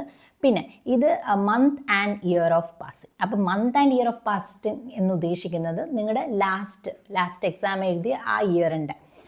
പിന്നെ അതല്ലാതെ നമ്മളിപ്പോൾ ഞാൻ പഠിച്ചത് ഡീംഡ് യൂണിവേഴ്സിറ്റി അമൃതയിലാണ്. അപ്പോൾ നമുക്ക് നമ്മുടേതായിട്ടൊരു പാസ് സർട്ടിഫിക്കറ്റ് എന്ന് പറഞ്ഞിട്ടുണ്ട്. അപ്പോൾ ആ പാസ് സർട്ടിഫിക്കറ്റിൽ എന്താണ്, നമ്മുടെ ആ date, month and year of passing എഴുതിയിട്ടുണ്ടാവും. അപ്പോൾ അങ്ങനെയാണെങ്കിൽ അങ്ങനെ എഴുതുക. അപ്പോൾ അത് വെച്ചിട്ട് കൺഫ്യൂഷൻ വേണ്ട. നിങ്ങളുടെ ലാസ്റ്റ് എക്സാമിൻ്റെ നടന്ന ആ ലാസ്റ്റ് ഡേറ്റ് ഓക്കെയാണ്, കാരണം അവരുദ്ദേശിക്കുന്നത് പാസ്സായ ഇയർ ആണേ. അപ്പോൾ അടുത്ത നോക്കിക്കേ, രജിസ്ട്രേഷൻ നമ്പർ. പിന്നെ നിങ്ങളുടെ കോളേജ് ഏതാണ്, കോളേജിൻ്റെ നെയിം എഴുതുക. പിന്നെ ഏത് യൂണിവേഴ്സിറ്റിയുടെ കീഴിലാണ് വരുന്നത് അതാണ് ഇവിടെ കൊടുക്കാനുള്ള. ഈ CRRI എന്ന് ഉദ്ദേശിക്കുന്നത് എന്താണ്, നമ്മുടെ കോഴ്സ്, അതായത് ഇൻറ്റേൺഷിപ്പിലെ കംപ്ലീറ്റ് ചെയ്തതിൻ്റെ ഡേറ്റ് ആണ്. ഡേറ്റ്, മന്ത്, ഇയർ അതെല്ലാം സർട്ടിഫിക്കറ്റിലുണ്ടാവും, അതുപോലെ എഴുതിയാൽ മതി. പിന്നെ നിങ്ങൾ മെഡിക്കൽ കൗൺസിൽ രജിസ്റ്റർ നമ്പർ ഉണ്ടെങ്കിൽ അതും എഴുതിയേക്കുക. അതാണ് ഇവിടെ കൊടുത്തേക്കേണ്ടത്. എന്നിട്ട് എന്ത് ചെയ്യുക, സേവ് ആൻഡ് പ്രൊസീഡിൽ ക്ലിക്ക് ചെയ്യുക. അപ്പോൾ നോക്കിക്കോളൂ, അപ്പോൾ അതാ എല്ലാം ഓക്കെ ആയി വരുമ്പോൾ ഓക്കെ അങ്ങനെ ഓരോന്ന് കൊടുക്കുക. അപ്പോൾ അതാണ് ഇതിൽ ഡീറ്റെയിലി ആയിട്ട് ഇതിൽ കാണിച്ചിരിക്കുന്നതാ. അതായത് month and year, correct month year click ചെയ്യുമ്പോൾ തന്നെ അത് ഡ്രോപ്പ് ഡൗൺ ബോക്സിലെല്ലാം വരും. ബാക്കി എല്ലാ ഡീറ്റെയിൽസും കൊടുക്കുക. ഇനി അടുത്ത നമ്മൾ നോക്കുന്നതാണ് the full screenshot of communal റിസർവേഷനാണ് അടുത്തത്. ഇതിൽ നമ്മൾ മനസ്സിലാക്കേണ്ട ഒരു കാര്യം എന്തെന്ന് വെച്ചാൽ, ഇതുള്ളത് നമ്മുടെ കേരളൈറ്റ്സിനാണ്. കേരളൈറ്റ്സിന് മാത്രമാണ് ഈ റിസർവേഷൻ ഉള്ളത്. അതേസമയം നോൺ കേരളൈറ്റ്സ് ആണ് നിങ്ങളെങ്കിൽ ഇത് ഫില്ല് ചെയ്യാൻ നോക്കിയാൽ അത് ഡിസേബിൾഡ് ആയിരിക്കും, പറ്റത്തില്ല. ഓക്കെ, അപ്പോൾ ഇതിൽ നോക്കൂ, കമ്മ്യൂണൽ റിസർവേഷൻ ഡീറ്റെയിൽസ് കൊടുക്കാനാണ് ഇവിടെ ഉദ്ദേശിക്കുന്നത്. അതായത് കമ്മ്യൂണിറ്റി, ഏത് കമ്മ്യൂണിറ്റിയിലാണ് നിങ്ങൾ ക്ലെയിം ഫോർ റിസർവേഷൻ, കണ്ടോ, അത് ആ ബോക്സസ് എല്ലാം വരും. കമ്മ്യൂണിറ്റി ഓഫ് ഫാദർ ചോദിക്കുന്നുണ്ട്, കമ്മ്യൂണിറ്റി ഓഫ് മദർ ചോദിക്കുന്നുണ്ട്, ഇനി ഇൻ്റർ കാസ്റ്റ് മാരേജ് ആണോ ഒക്കെ ചോദിക്കുന്നുണ്ട്. അപ്പോൾ ഇതിൽ മനസ്സിലാക്കാനുള്ള, നിങ്ങൾ കേരളൈറ്റ്സ് ആണെങ്കിൽ തീർച്ചയായിട്ടും നിങ്ങൾക്ക് ഇത് ഫില്ല് ചെയ്യാൻ പറ്റും. അതേസമയം നോക്കിക്കേ, നോൺ കേരളൈറ്റ്സ് ആണെങ്കിൽ എന്താണ്, ഇത് ഡിസേബിൾഡ് ആണ്. അപ്പോൾ നോക്കിക്കോളൂ, കമ്മ്യൂണിറ്റി ക്ലെയിം ഫോർ എലിജിബിൾ. അപ്പോൾ ഇതുപോലെ ഡ്രോപ്പ് ഡൗൺ ബോക്സ് വരെ ജനറൽ, എക്കണോമിക്കലി വീക്കർ സെക്ഷൻ കാണുന്നുണ്ടോ, അങ്ങനെ പല ഇതും വരുന്നുണ്ടോ. അപ്പോൾ അതിൽ ഏതാണ് നിങ്ങളുടെന്ന് പറഞ്ഞാൽ കറക്റ്റ് ക്ലിക്ക് ചെയ്ത് കൊടുക്കുക. അപ്പോൾ നോക്കിക്കോളൂ, കമ്മ്യൂണിറ്റി ഓഫ് ഫാദർ. ഇപ്പം നോക്കി, ഇതിൽ STയിൽ ചിലപ്പോൾ മദറും ഫാദറും ഒരേ കമ്മ്യൂണിറ്റി ആയിരിക്കാം. അപ്പോൾ ചിലപ്പോഴാണെങ്കിൽ മദർ വേറെ കമ്മ്യൂണിറ്റി ആയിരിക്കാം, ഫാദർ വേറെ കമ്മ്യൂണിറ്റി ആയിരിക്കാം. അപ്പോൾ അങ്ങനെയാണ്, നിങ്ങൾക്ക് ഏതാണ് ക്ലോസ് പ്രകാരം നിങ്ങൾക്ക് ക്ലെയിം ഉള്ളത് ഏത് സർട്ടിഫിക്കറ്റിൻ്റെതാണ്, അപ്പോൾ അത് വെച്ചിട്ട് വേണം ശ്രദ്ധിക്കാനുള്ള. കാരണം നമുക്ക് ആ ക്ലെയിമുള്ള ആ സർട്ടിഫിക്കറ്റിൻ്റെ നമുക്ക് അപ്ലോഡ് ചെയ്യേണ്ടതായിട്ട് വരുന്നുണ്ട്. അപ്പോൾ ഏതാണെന്ന് കൊടുക്കുക. പിന്നെ അതോടൊപ്പം തന്നെ നോക്കിക്കേ, if child is an inter caste marriage of who is SC or ST എന്ന് ചോദിക്കുന്നുണ്ട്. അപ്പം അങ്ങനെ ആണെങ്കിൽ നിങ്ങൾക്ക് എസ് എന്ന് കൊടുക്കാം, ഇല്ലെങ്കിൽ നോ എന്ന് കൊടുക്കാം.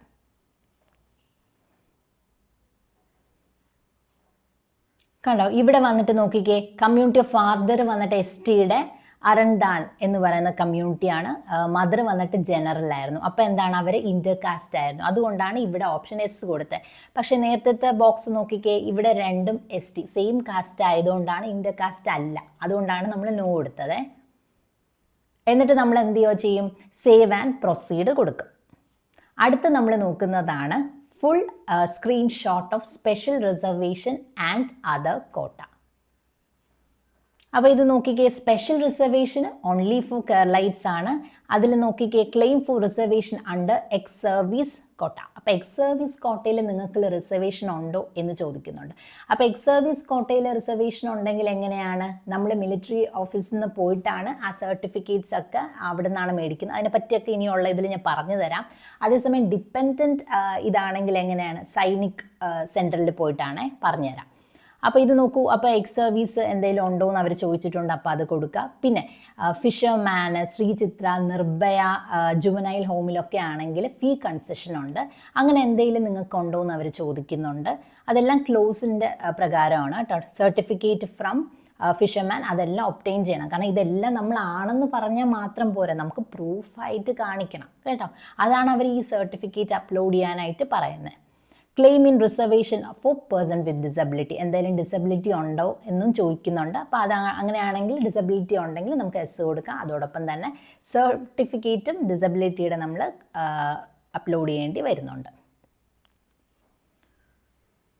പിന്നെ ചോദിച്ചിരിക്കുന്നുണ്ടോ മൈനോറിറ്റി കോട്ട ഇൻ സെൽഫ് ഫിനാൻസിങ്. അപ്പോൾ ആ മൈനോറിറ്റി കോട്ടയ്ക്ക് എന്തെങ്കിലും ഉണ്ട് നിങ്ങൾക്ക് എങ്കിൽ എസ് ഓർ നോ. എസ് ഉണ്ടെങ്കിൽ എസ് എന്ന് കൊടുക്കാം. ഇതെന്ന് പറഞ്ഞാൽ നമ്മുടെ കേരളയിലുള്ള പുഷ്പഗിരിയൊക്കെ ഉണ്ടല്ലോ, പുഷ്പഗിരി മെഡിക്കൽ കോളേജ് ഉണ്ട്, ബിലീവേഴ്സ്, അവിടെയൊക്കെ മൈനോറിറ്റി സീറ്റ്സ് ഉണ്ട്. അപ്പോൾ അതാണ് മുസ്ലിംസിനും ക്രിസ്ത്യൻസിനും ചില കോളേജുകളിലൊക്കെ എന്താണ് ഇതുപോലത്തെ സീറ്റ് ഉണ്ട്. അപ്പോൾ നിങ്ങളുടെ എന്താണ് നമ്മുടെ നോൺ ക്രിമിനിയറില്ലേ, ഓബിസിഡ് നോൺ ക്രിമിനിയർ എല്ലാം വരുമല്ലോ മുസ്ലിം, അത് മാത്രമല്ലാതെ സ്പെഷ്യലായിട്ട് കണ്ടോ ഈ മുസ്ലിം മൈനോറിറ്റി സീറ്റ് അങ്ങനെയുണ്ട്. അത് നിങ്ങൾക്ക് എളുപ്പത്തിൽ തന്നെ ആ സർട്ടിഫിക്കറ്റ് ലഭ്യമാകുന്നതാണ്. അപ്പോൾ അതുകൊണ്ട് അതും നിങ്ങൾക്ക് പെട്ടെന്ന് തന്നെ ഒപ്പിക്കാവുന്നതാണ്. അതും തീർച്ചയായിട്ട് കരുതണം കേട്ടോ. കാരണം വെച്ചാൽ ഇതുപോലെയുള്ള ഈ മൈനോറിറ്റി സീറ്റിലൊക്കെ അത് നമുക്ക് ഉപയോഗപ്രദമാവും. പിന്നെ മൈനോറിറ്റി ഡിനോമിനേഷൻ അത് ഞാൻ പറഞ്ഞുതരാം. പിന്നെ do you want to be considered for NRI quota, അതായത് സെൽഫ് ഫിനാൻസിങ് കോളേജിലെ NRI കോട്ടയ്ക്ക് നിങ്ങൾ നോക്കുന്നുണ്ടോ, അതെല്ലാം എന്താ കൊടുത്തിട്ടുണ്ട്, എസ് നോ. അതിങ്ങനെ കൊടുത്തിട്ട് എന്താണ് കൊടുത്തിട്ട് സേവ് ആൻഡ് പ്രൊസീഡ് കൊടുത്തു പോയാൽ മതി.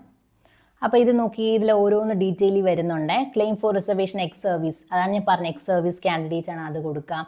അല്ലെങ്കിൽ ഇത് ഡിപ്പെൻഡൻ്റ് ആണെങ്കിൽ അത് കൊടുക്കാം. നോട്ട് ആപ്ലിക്കബിൾ ആണെങ്കിൽ അങ്ങനെ കൊടുക്കാം. പിന്നെ ഇതാണ് ഞാൻ നേരത്തെ പറഞ്ഞ ശ്രീചിത്ര ഹോം, ഫിഷർമാൻ, അവർക്ക് ഫീ കൺസെഷൻ ഉണ്ടെങ്കിൽ നിങ്ങൾക്ക് എസ് കൊടുക്കാം, ഇല്ല എങ്കിൽ നോ കൊടുക്കാം. പേഴ്സൺ ഓഫ് ഡിസബിലിറ്റി ഞാൻ പറഞ്ഞല്ലോ, എസ് ആണെങ്കിൽ എസ് കൊടുക്കാം. ഇതാണ് നമ്മുടെ മൈനോറിറ്റി കേട്ടോ. അപ്പോൾ ഈ മൈനോറിറ്റിയിൽ നമ്മൾ കൊടുക്കുകയാണെങ്കിൽ എന്താണ്, സെൽഫ് ഫിനാൻസിങ് കോളേജ് നേരത്തെ പറഞ്ഞല്ലോ, ബിലീവേഴ്സ്, പുഷ്പഗിരി, ട്രാവൻകൂറിലൊക്കെ ഉണ്ട്.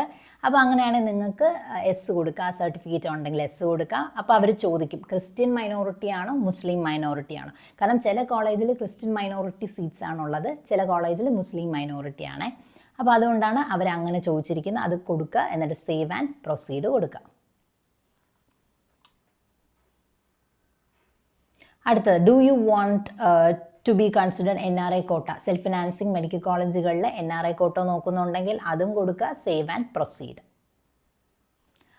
അടുത്ത നമ്മൾ നോക്കുന്നതാണ് full screenshot of preview of application form. അപ്പോൾ നമ്മളെല്ലാം കൊടുത്തല്ലോ, അതിൻ്റെ ഒരു പ്രിവ്യൂ ആയിട്ട് നമുക്ക് നോക്കാം. നമ്മൾ എൻട്രി ചെയ്തതെല്ലാം കറക്റ്റാണോ ഒന്നും കൂടെ നമ്മൾ ക്രോസ് ചെക്ക് ചെയ്യണേ. ആദ്യം തൊട്ട് എല്ലാ ഡീറ്റെയിൽസും നോക്കണം. എന്തെങ്കിലും മിസ്റ്റേക്ക് ഉണ്ടോ, നമ്മൾ വിട്ടുപോയിട്ടുണ്ടോ എന്നൊക്കെ നോക്കുക. എല്ലാം പെർമനൻറ്റ് അഡ്രസ്സ്, അതൊക്കെ ഞാൻ പറഞ്ഞു, അക്കാഡമിക് ഡീറ്റെയിൽസ് എല്ലാം ഒരിക്കൽ കൂടി നോക്കുക. അപ്പോൾ ഒരിക്കൽ കൂടി നോക്കുമ്പോൾ എന്താണ്, ഒരു മിസ്റ്റേക്കും ഇല്ല, എല്ലാം ഓക്കെ ആണെങ്കിൽ നേരത്തെ പറഞ്ഞ പോലെ തന്നെ ആ ഡിക്ലറേഷൻ്റെ ചെറിയ ബോക്സ് ഉണ്ട്, അതിൽ ടിക്ക് കൊടുക്കുക. ടിക്ക് കൊടുത്തിട്ട് എന്ത് ചെയ്യണം, സേവ് ആൻഡ് ഫൈനലൈസ് കൊടുക്കണം. അപ്പോഴേ നെക്സ്റ്റ് ഇതിലോട്ട് പ്രൊസീഡ് ചെയ്യുള്ളൂ. അതെല്ലാം നിങ്ങൾ ഇവിടെ നോക്കിയപ്പോഴെന്താണ് ചെറിയ മിസ്റ്റേക്ക് എന്തെങ്കിലും കണ്ടുപിടിച്ചെങ്കിൽ എന്താണ്, ഈ പ്രീവിയസിൽ പോയിട്ട് നിങ്ങൾക്ക് എഡിറ്റ് ചെയ്തിട്ട് പിന്നെ വീണ്ടും ഡിക്ലറേഷൻ നിങ്ങളെല്ലാം ഓക്കെ ആണെന്നുണ്ടെങ്കിൽ ഡീറ്റെയിൽസ് ഒക്കെ കറക്റ്റ് ആണെങ്കിൽ എന്ത് ചെയ്യുക, ഇതിൽ ചെറിയ ബോക്സിൽ ടിക്ക് ചെയ്തിട്ട് സേവ് ആൻഡ് ഫൈനലൈസ് കൊടുക്കുക. അപ്പോൾ ആപ്ലിക്കേഷൻ ഫോം എല്ലാം ഒരിക്കൽ കൂടി നോക്കുക, കൊടുത്ത ഡീറ്റെയിൽസ് എല്ലാം കറക്റ്റ് ആണോ. അപ്പോൾ എല്ലാം കറക്റ്റ് ആണെങ്കിൽ എന്ത് ചെയ്യുക, സേവ് ആൻഡ് ഫൈനലൈസ് എന്ന് പറയുന്ന ഓപ്ഷൻ ക്ലിക്ക് ചെയ്യുക. അപ്പോൾ നമുക്ക് വീണ്ടും കാണിക്കും ഒരു www.ckerala.gov.in സേസ് എന്താണ് പോപ്പപ്പ് ചെയ്ത് വരുന്നുണ്ട്, കൺഫർമേഷൻ ഫർദർ മോഡിഫിക്കേഷൻ എന്തെങ്കിലും വേണോ, do you want to proceed എന്ന് ചോദിക്കുമ്പോൾ ഓക്കെ കൊടുക്കുക. അപ്പോൾ നമ്മൾ എന്ത് ചെയ്തു, ഫിൽ ആപ്ലിക്കേഷൻ പ്രോസസ്സും കഴിഞ്ഞു. അടുത്തതായിട്ട് നമുക്കുള്ളതാണ് പേ ആപ്ലിക്കേഷൻ ഫീസ്. അപ്പോൾ ഇതാണ് ഞാൻ പറഞ്ഞത്, ഇനി ആപ്ലിക്കേഷൻ ഫീസ് അടച്ചാൽ മാത്രമേ നമുക്കിനി സർട്ടിഫിക്കറ്റ്സും എല്ലാം അപ്ലോഡ് ചെയ്യാനായി പറ്റത്തുള്ളൂ. അപ്പോൾ ആപ്ലിക്കേഷൻ ഫീസ് എങ്ങനെയാണെന്ന് നമുക്ക് നോക്കാം. ഇപ്പോൾ ഈ ചെല്ലാനൊക്കെ വഴി ചെയ്യുന്നവരൊക്കെ കുറവായിരിക്കും അല്ലേ. അപ്പം നമുക്ക് UPI വഴി പോസിബിളാണ്, അതുവഴി നമുക്ക് ചെയ്യാവുന്നതാണ്. പിന്നെ നെറ്റ് ബാങ്കിങ് കണ്ടോ, നെറ്റ് ബാങ്കിങ്, ക്രെഡിറ്റ് കാർഡ്, അതൊക്കെ വഴി നമുക്ക് പേയ്മെൻറ്റ് ചെയ്യാവുന്നതാണ്. പിന്നെ എപ്പോഴും ശ്രദ്ധിക്കേണ്ട ഒരു കാര്യം എന്ന് വെച്ചാൽ നമ്മൾ ഓൺലൈൻ പേയ്മെൻറ്റ് ചെയ്തുകൊണ്ടിരിക്കുന്ന സമയത്ത് നിങ്ങൾ ബാക്ക് കൊടുക്കരുതേ, എങ്കിൽ നമ്മുടെ അതിന് ഇച്ചിരി ബുദ്ധിമുട്ടുണ്ടാവും ട്രാൻസാക്ഷന്. ബാക്കൊന്നും കൊടുക്കേണ്ട, ഡയറക്റ്റായിട്ട് അങ്ങ് നമ്മൾ എൻറ്റർ ചെയ്ത് പോയാൽ മതി. അപ്പോൾ നോക്കിക്കേ, UPI വഴി വേണമെങ്കിൽ അങ്ങനെ ചെയ്യാം, ക്രെഡിറ്റ് ഓർ ഡെബിറ്റ് കാർഡ് വഴി വേണമെങ്കിൽ അങ്ങനെ ചെയ്യാം, നെറ്റ് ബാങ്കിങ് വഴി ചെയ്യാം. കണ്ടോ, ഏതിതാണ് നിങ്ങളുടെ സ്യൂട്ടബിൾ അതുവഴി ചെയ്യാം. ഇത് നമ്മൾ HDFC ബാങ്കിൻ്റെ കണ്ടോ, നമ്മളുടെ ഇതാണ് ചെയ്തിരിക്കുന്നത്, സി കേരള ആണ് മെർച്ചൻ്റ് നെയിം. ഏതാണെന്ന് വെച്ച് കണ്ടോ, OTP എൻ്റർ ചെയ്യുന്നു, ദാറ്റ് ഇസ് അത് നമ്മുടെ ഫോണിൽ വരും, അറിയാമല്ലോ നമ്മുടെ ട്രാൻസാക്ഷൻ്റെ ആ സമയത്ത് നമ്മൾ കൊടുക്കുമ്പോൾ. എന്നിട്ട് എന്ത് ചെയ്യുക, സബ്മിറ്റ് ഓപ്ഷൻ കൊടുക്കുക. അപ്പോൾ എന്ത് ചെയ്യും, ട്രാൻസാക്ഷൻ സക്സസ്ഫുള്ളി എന്ന് പറഞ്ഞ് വരും. അപ്പോൾ നിങ്ങൾക്ക് വേണമെങ്കിൽ ഈ ട്രാൻസാക്ഷൻ സക്സസ്ഫുള്ളിയുടെ ഒരു ഫോട്ടോ എടുത്തിട്ട് നിങ്ങളുടെ കൈവശം സൂക്ഷിച്ച് വേണമെങ്കിലും വയ്ക്കാം. ആ ട്രാൻസാക്ഷൻ അക്നോളജ്മെൻ്റ് ആണേ. ഇനി നമ്മൾ നോക്കുന്നതാണ് അപ്ലോഡ് ഫോട്ടോഗ്രാഫ് ആൻഡ് സിഗ്നേച്ചർ. ഇത് വെരി വെരി ഇമ്പോർട്ടൻ്റ് ആണ്, കാരണം ഒത്തിരി പേർക്ക് മിസ്റ്റേക്ക് പറ്റുന്ന ഒരു സ്ഥലം ഇത് തന്നെയാണ്. അപ്പോൾ ഇതുപോലെ വരും, അപ്ലോഡ് ഇമേജസ് ആൻഡ് സർട്ടിഫിക്കറ്റ്. അപ്പോൾ നമുക്കിവിടെ ഫോട്ടോഗ്രാഫ് അപ്ലോഡ് ചെയ്യണം, സിഗ്നേച്ചർ അപ്ലോഡ് ചെയ്യണം. അപ്പോൾ ഇവർ ഇതിൽ ഫയൽ സൈസ് പറഞ്ഞിരിക്കുന്നുണ്ടോ, file size 15 KB and 30 KB, ഡയമെൻഷനും പറഞ്ഞിട്ടുണ്ട്, 150 വിത്ത് 200 ഹൈറ്റ് എന്ന് പറഞ്ഞിട്ട്. അപ്പോൾ ഏതാണോ അവർ പറഞ്ഞിരിക്കുന്ന അതേ അളവിൽ സൈസിൽ കൊടുക്കുക. പിക്സലിൽ പോസിബിളാണ്, എടുക്കുന്നുണ്ട്, പക്ഷേ എന്നാൽ ഇച്ചിരി ബുദ്ധിമുട്ടായിട്ട് വരുന്നുണ്ട്. അപ്പോൾ ഇവരെന്താണോ പറയുന്നതുള്ളത് കറക്റ്റ് ഇതേ സൈസിൽ നമ്മൾ അപ്ലോഡ് ചെയ്യുമ്പോൾ എന്താണ്, പിന്നെ നമുക്ക് വേറൊരു ബുദ്ധിമുട്ട് വരില്ല. അവരെന്താണോ പറഞ്ഞിരിക്കുന്നത് അതിൽ തന്നെ അപ്ലോഡ് ചെയ്യുക. അതും സിഗ്നേച്ചറും അതുപോലെ തന്നെ നോക്കിക്കേ, അവരുടെ file format JPG or JPG. File size പറയുന്നുണ്ട് സിഗ്നേച്ചറിന് 4 KB ആൻഡ് 100 KB ആണ്. അപ്പോൾ നേരത്തെ ഫോട്ടോയുടെ KBയും ഇതിൻ്റെ KBയും തമ്മിൽ വ്യത്യാസമുണ്ട്. അപ്പോൾ കറക്റ്റായിട്ട് നോക്കുക. ഡയമെൻഷൻ കണ്ടോ, 150 വിത്ത് 100 ഹൈറ്റ്. അപ്പോൾ ആ കറക്റ്റ് ഇതിൽ നമ്മൾ കൊടുത്തിട്ട് എന്ത് ചെയ്യുക, ഫിനിഷ് അപ്ലോഡ് ഇമേജ് കൊടുക്കുക. അപ്പോൾ വീണ്ടും നമ്മുടെ കൺഫർമേഷൻ പോപ്പപ്പ് ചെയ്ത് വരുന്നുണ്ട്, പ്രൊസീഡ് ചെയ്യാമെങ്കിൽ ഓക്കെ കൊടുക്കുക. ഇനി നമ്മൾ നോക്കുന്നതാണ് ഫുൾ സ്ക്രീൻഷോട്ട് ഓഫ് സർട്ടിഫിക്കറ്റ്സ്. ഇതിൽ കണ്ടോ, സർട്ടിഫിക്കറ്റ് അപ്ലോഡ് ചെയ്യാനുള്ളതായ എന്തുമാത്രം സർട്ടിഫിക്കറ്റാണ് ചോദിച്ചിരിക്കുന്നത് നോക്കിക്കേ. Proof of nativity, date of birth, proof of nationality, proof of date of birth, proof of nativity, non criminal, intercaste marriage certificate, income കണ്ടോ, എക്സ് സർവീസ്മാൻ, അങ്ങനെ ഒത്തിരി ചോദിച്ചിട്ടുണ്ട്. അപ്പോൾ നമ്മൾ നേരത്തെ എസ് ഓർ നോ ഒക്കെ കൊടുത്തല്ലോ. നേരത്തെ ഫിഷർമാൻ എന്തെങ്കിലും ഫീ കൺസെഷൻ ഉണ്ടെങ്കിൽ ഞാൻ പറഞ്ഞു, ശ്രീചിത്ര ഹോം ഒക്കെ ഉണ്ടെങ്കിൽ നമ്മൾ എസ് കൊടുത്തിരുന്നെങ്കിൽ എന്താണ്, ഇപ്പോൾ ആ സർട്ടിഫിക്കറ്റ്സ് ഒക്കെ അപ്ലോഡ് ചെയ്യണം. അപ്പോൾ നമ്മൾ എന്ത് കൊടുത്തു അതിൻ്റെ എല്ലാം പ്രൂഫായിട്ടുള്ള സർട്ടിഫിക്കറ്റ് അപ്ലോഡ് ചെയ്യേണ്ടതായിട്ട് ഉണ്ട്. ഇതാ കണ്ടില്ലേ, ഓവർസീസ് എംപ്ലോയ്മെൻറ്റ്, ഇതെല്ലാം നമ്മൾ ഓരോന്നായിട്ട് ഇനി പറഞ്ഞ് ഞാൻ മനസ്സിലാക്കി തരാമേ. അപ്പോൾ നോക്കിക്കേ, ഓരോന്നായിട്ട് നോക്കാം. Proof of nationality. അപ്പോൾ നാഷണാലിറ്റി പ്രൂഫ് എന്താണ്, നമ്മുടെ പാസ്പോർട്ട് ഉണ്ടെങ്കിൽ പാസ്പോർട്ട് മതി, SSLC, voters ID, Aadhaar ID ഒക്കെ ഉണ്ടെങ്കിൽ അത് തന്നെ ധാരാളം അല്ലേ. ചൂസ് ഫയൽ ഇവിടെ നമുക്ക് അപ്ലോഡ് ചെയ്യാം. പിന്നെ നിങ്ങൾ ശ്രദ്ധിക്കേണ്ട ഒരു കാര്യം, എന്തെങ്കിലും സർട്ടിഫിക്കറ്റ് അപ്ലോഡ് ചെയ്താലും വ്യൂ എന്നൊരു ഓപ്ഷൻ കാണുന്നുണ്ട്, കണ്ടോ? ആ വ്യൂ ഓപ്ഷന് നിങ്ങൾ ഒരിക്കൽ കൂടി എടുത്ത് നോക്കണം, ഈ സർട്ടിഫിക്കറ്റ് തന്നെയാണോ കറക്റ്റ്, അതായത് നാഷണാലിറ്റിക്ക് ഞാൻ അതിൻ്റെ സർട്ടിഫിക്കറ്റ് ആണോ. കാരണം നമ്മുടെ ഫോണിലും ലാപ്ടോപ്പിലും ഒക്കെ ഭയങ്കര അങ്ങോട്ടും ഇങ്ങോട്ടും ഒക്കെ മാറിക്കിടക്കുമ്പോൾ എന്താണ് അവർ ചോദിക്കുന്നതിന് ചിലപ്പം നമ്മൾ മാറി അങ്ങോട്ടും ഇങ്ങോട്ടും ചെയ്താൽ അത് പിന്നെ ഒരു ബുദ്ധിമുട്ടുണ്ടാക്കും. അതുകൊണ്ട് നിങ്ങൾ ഓരോ സർട്ടിഫിക്കറ്റ് അപ്ലോഡ് ചെയ്യുന്ന സമയവും വ്യൂവിൽ ക്ലിക്ക് ചെയ്തിട്ട് നോക്കണം, ഇത് തന്നെയാണോ ഞാൻ അപ്ലോഡ് ചെയ്തതെന്ന് ഇടയ്ക്കിടയ്ക്ക് നോക്കിക്കൊള്ളണം, കണ്ടോ? അതുപോലെ തന്നെ proof of date of birth എന്ന് പറയുമ്പോൾ നമ്മുടെ ബർത്ത് സർട്ടിഫിക്കറ്റ് ഉണ്ട്, അല്ലെങ്കിൽ SSLCയിലുണ്ടാവും, അങ്ങനെ പാസ്പോർട്ടിലുണ്ടാവും, അങ്ങനെ കറക്റ്റായിട്ട് നമുക്കത് അപ്ലോഡ് ചെയ്യാവുന്നതാണ്. അതേപോലെ തന്നെ നോക്കിക്കേ, പ്രൂഫ് ഓഫ് നേറ്റിവിറ്റി, അതും ഇതുപോലെ തന്നെ ഉണ്ടാവും.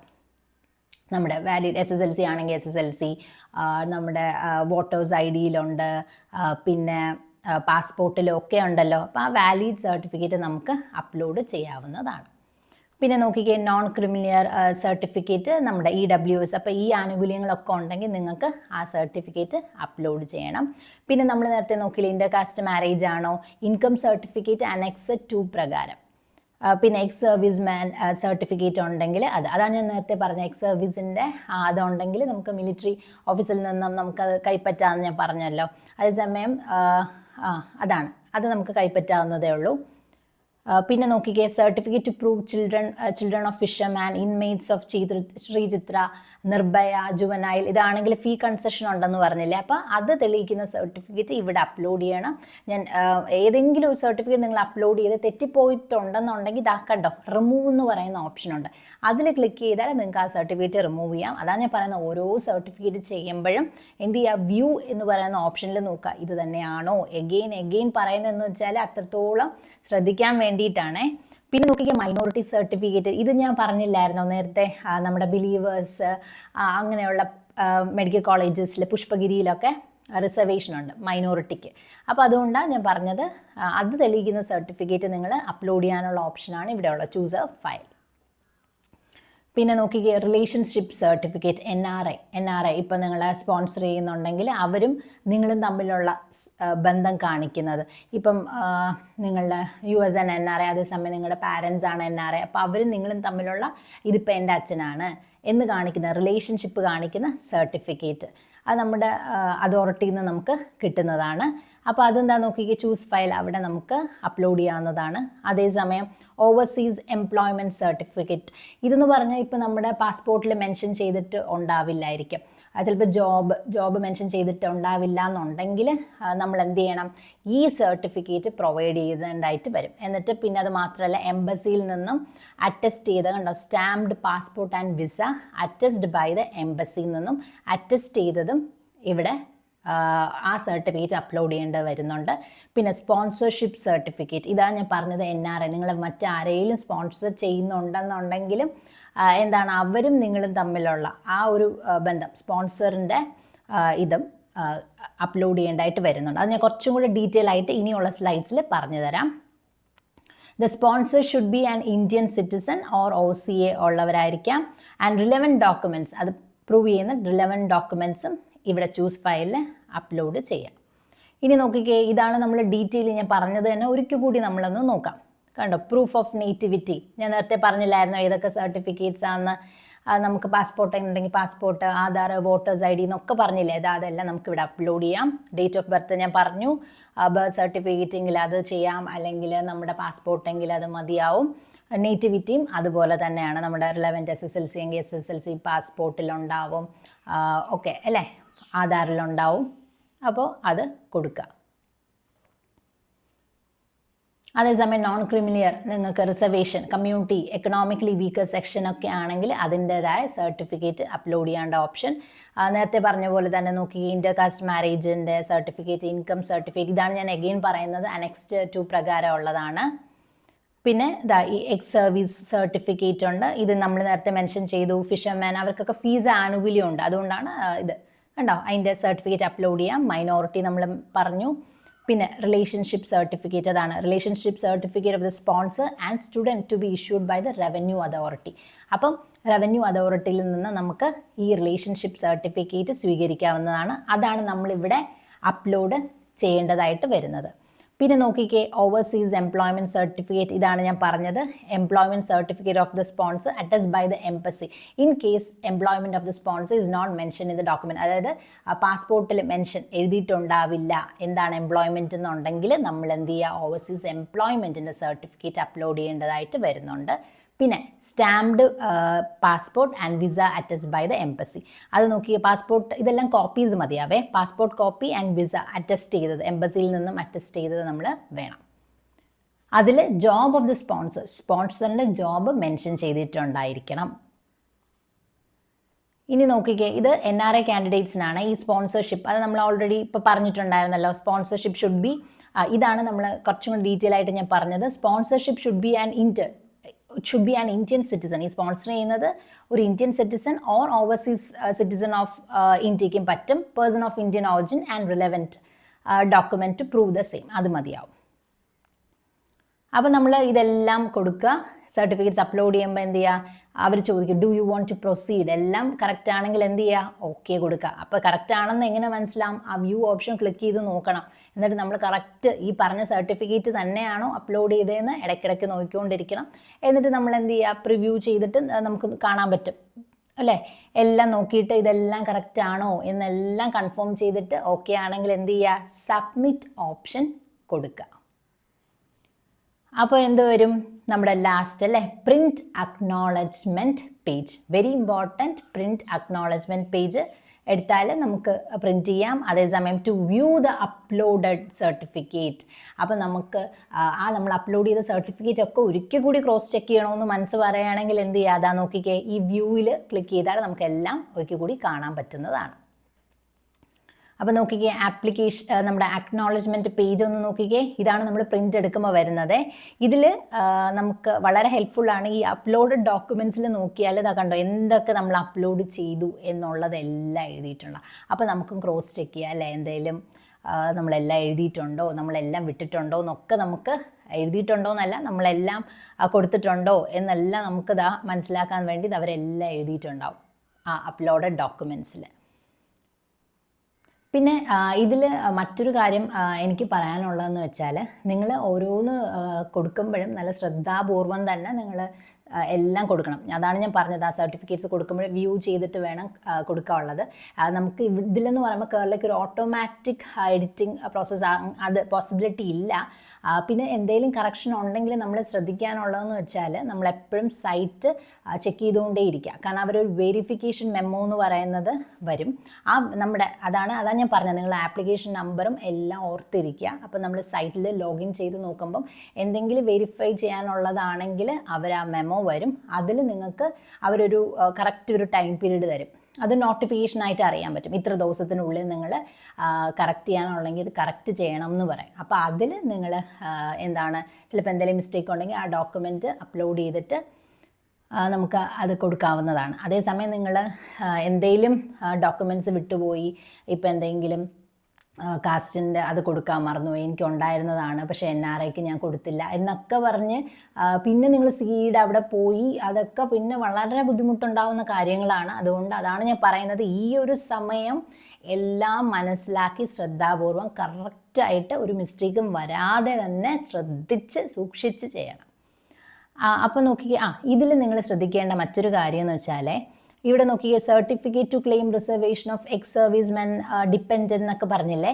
അപ്പോൾ ഇതിൻ്റെ തൊട്ട് മുകളിലൊന്ന് നോക്കാമോ, ആ ഡൗൺലോഡ് പെർഫോമ എന്ന് പറയുന്ന ഒരു ഓപ്ഷൻ കണ്ടില്ലേ, ആ ഡൗൺലോഡ് പെർഫോമയിൽ ക്ലിക്ക് ചെയ്ത് നോക്കിയാൽ പെർഫോമ വൈസ് നമുക്ക് കാണാനായിട്ട് സാധിക്കും. അപ്പോൾ നിങ്ങളിപ്പോൾ എക്സ് സർവീസ് മെൻ അതിൻ്റെ ഇതാണെങ്കിൽ വിത്ത് നിങ്ങളുടെ ആപ്ലിക്കേഷൻ ഈ ഡൗൺലോഡ് പെർഫോമ കൊടുത്താൽ നിങ്ങളുടെ ആപ്ലിക്കേഷൻ ഉൾപ്പെടെ അതിൻ്റെ പെർഫോമ നിങ്ങൾക്ക് വരും. അപ്പോൾ ആ പെർഫോമ എന്ത് ചെയ്യുക, നിങ്ങൾ പ്രിൻ്റ് എടുക്കുക. പ്രിൻ്റ് എടുത്തിട്ട് എക്സ് സർവീസ് മിലിറ്ററിയുടെ എവിടെയാണെന്ന് വെച്ചാൽ കറക്റ്റ് അതോറിറ്റിയിൽ പോയിട്ട് സൈനും സീലും ഒക്കെ മേടിച്ചാൽ മതിയാവും. അതേസമയം നമ്മുടെ ഈ കാസ്റ്റ് സർട്ടിഫിക്കറ്റ് ഈ നോൺ ക്രിമിനലിനൊന്നും അങ്ങനെ ആപ്ലിക്കേഷനായിട്ട് വരാറില്ല, അതൊന്നും പ്രശ്നമല്ല. ഇത് നിങ്ങൾ ശ്രദ്ധിച്ചോളണം. പിന്നെ ഇതിനു മുൻപ് വേറൊരു ഇമ്പോർട്ടൻ്റ് കാര്യം എനിക്ക് പറയാനുള്ളത്, നമ്മുടെ എക്കണോമിക്കലി വീക്കർ സെക്ഷൻ്റെ അതൊക്കെ സർട്ടിഫിക്കറ്റ് ഒക്കെ നോക്കുമ്പോൾ സ്റ്റേറ്റും ഉണ്ട് ഫോർ സെൻട്രൽ പേർപ്പസും ഉണ്ട്. അപ്പോൾ നമ്മൾ കേരളയല്ലേ നോക്കുന്നത്, അപ്പോൾ കേരളയുടെ സ്റ്റേറ്റ് എഡ്യൂക്കേഷൻ പേർപ്പസ് ആണ് വെരി വെരി ഇമ്പോർട്ടൻറ്റ്. നമ്മളിപ്പം OBC ഇപ്പം നോൺ ക്രിമിനൽ നോക്കുമ്പോഴും ഇതിൻ്റെ ഒക്കെ നോക്കുമ്പോൾ എന്താണ് നമ്മൾ എപ്പോഴും ശ്രദ്ധിക്കാനുള്ള ഒരു കാര്യം, കേരളയുടേത് ഫോർ സ്റ്റേറ്റ് ആണ്, ഫോർ സ്റ്റേറ്റ് എഡ്യൂക്കേഷണൽ പേർപ്പസ് ആണ്, സെൻട്രൽ പർപ്പസ് അല്ല. പിന്നെ ചിലവർ മാറ്റിക്കൊടുക്കും എംപ്ലോയ്മെൻറ്റ് പേർപ്പസ് എന്ന്, എംപ്ലോയ്മെൻറ്റ് അല്ല. അതാണ് ഞാൻ ഇടയ്ക്ക് എഗെയിൻ ആയിട്ട് ഞാൻ പറയാണ്, ശ്രദ്ധിക്കണം. കേരളയ്ക്ക് ഫോർ സ്റ്റേറ്റ് എഡ്യൂക്കേഷണൽ പേർപ്പസ് ആണ്. പിന്നെ മറ്റൊരു കാര്യം എനിക്ക് പറയാനുള്ളത്, ഞാൻ കൊടുത്തിരുന്ന എൻ്റെ അഡ്മിഷൻ സമയത്ത് എങ്ങനെയാണെന്ന് വെച്ചാൽ, ഞാൻ വില്ലേജ് ഓഫീസറിൻ്റെ അടുത്ത് ഡയറക്റ്റ് പോയിട്ടുണ്ടായിരുന്നില്ല. കാരണം എന്ന് വെച്ചാൽ വില്ലേജ് ഓഫീസറിൻ്റെ അടുത്ത് പോകുമ്പോൾ നമുക്ക് കുറച്ച് ഹെക്റ്റിക് ആയിരിക്കും, അവിടെ ഭയങ്കര തിരക്കും കാര്യങ്ങളൊക്കെ ആയിരുന്നു. അപ്പം ഞാൻ എന്താണ് ചെയ്തതെന്ന് വെച്ചാൽ അക്ഷയ സെൻറ്ററിൽ പോകും. അപ്പോൾ അക്ഷയ സെൻറ്ററിൽ പോയിട്ട് എല്ലാ വാലിഡ് ഡോക്യുമെൻസും ഒക്കെ അവർ ചോദിക്കുന്നതെല്ലാം കറക്റ്റ് നമ്മൾ അവിടെ കൊടുക്കുമായിരുന്നു. അപ്പോൾ അവരുടെ അടുത്ത് പറയുമായിരുന്നു എനിക്ക് ഇന്ന സർട്ടിഫിക്കറ്റ്സ്, ഇപ്പോൾ ഇൻകം സർട്ടിഫിക്കറ്റ് വേണം, പിന്നെ നോൺ ക്രിമിനലിൻ്റെ, ഞാൻ ഹിന്ദു ഈഴവയായിരുന്നു, അപ്പോൾ അതിൻ്റെ എനിക്ക് സർട്ടിഫിക്കറ്റ് വേണം, എന്താണെന്നുള്ളത് എല്ലാം അവർക്ക് പറയുമ്പോൾ അവർ കറക്റ്റ് ഡോക്യുമെൻസും എല്ലാ കാര്യങ്ങളും അവർ ചോദിക്കുമെന്നുണ്ടായിരുന്നു. അപ്പോൾ ഞാൻ കൊടുത്തു. പിന്നെ അതിൽ ശ്രദ്ധിക്കേണ്ട ഒരു കാര്യം എന്ന് വെച്ചാൽ, കേരളയിൽ ഇതെല്ലാം ഭയങ്കര ശ്രദ്ധിച്ചാണ് അവർ വെരിഫൈ ചെയ്യുന്നത്. അപ്പോൾ നമ്മളുടെ പാരൻസിൻ്റെ, അച്ഛനും അമ്മയുടെയൊക്കെ SSLC സർട്ടിഫിക്കറ്റ് എന്നോട് ചോദിച്ചിട്ടുണ്ടായിരുന്നു. കാരണം അവർക്ക് ക്രോസ് ചെക്ക് ചെയ്യാൻ.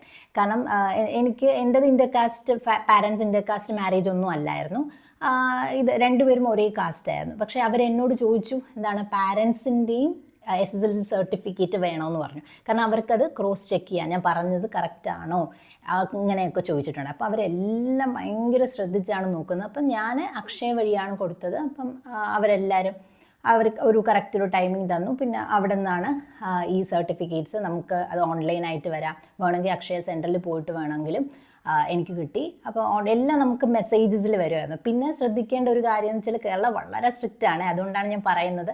കാരണം വില്ലേജ് ഓഫീസർ നമ്മുടെ മൊബൈൽ നമ്പറൊക്കെ അവർക്ക് ആക്സസ് ചെയ്യാൻ പറ്റും, അവരുടെ ഉണ്ടാവുമല്ലോ. അപ്പോൾ അവരെ എന്നെ വിളിച്ചിട്ട് ഇവിടെ തന്നെയാണോ താമസിക്കുന്നതെന്ന് അറിയാൻ വേണ്ടി കുറച്ച് അവിടുത്തെ ഇപ്പോൾ താമസിക്കുന്ന വാർഡിലെ കൗൺസിലർ ആരാണ്, അങ്ങനെയൊക്കെ ക്വസ്റ്റ്യൻസൊക്കെ ചോദിച്ചു. അങ്ങനെ അപ്പോൾ അതായത് ഞാൻ പറഞ്ഞതിൻ്റെ കാര്യം എന്ന് വെച്ചാൽ, നമ്മൾ എല്ലാം ശ്രദ്ധിക്കണം.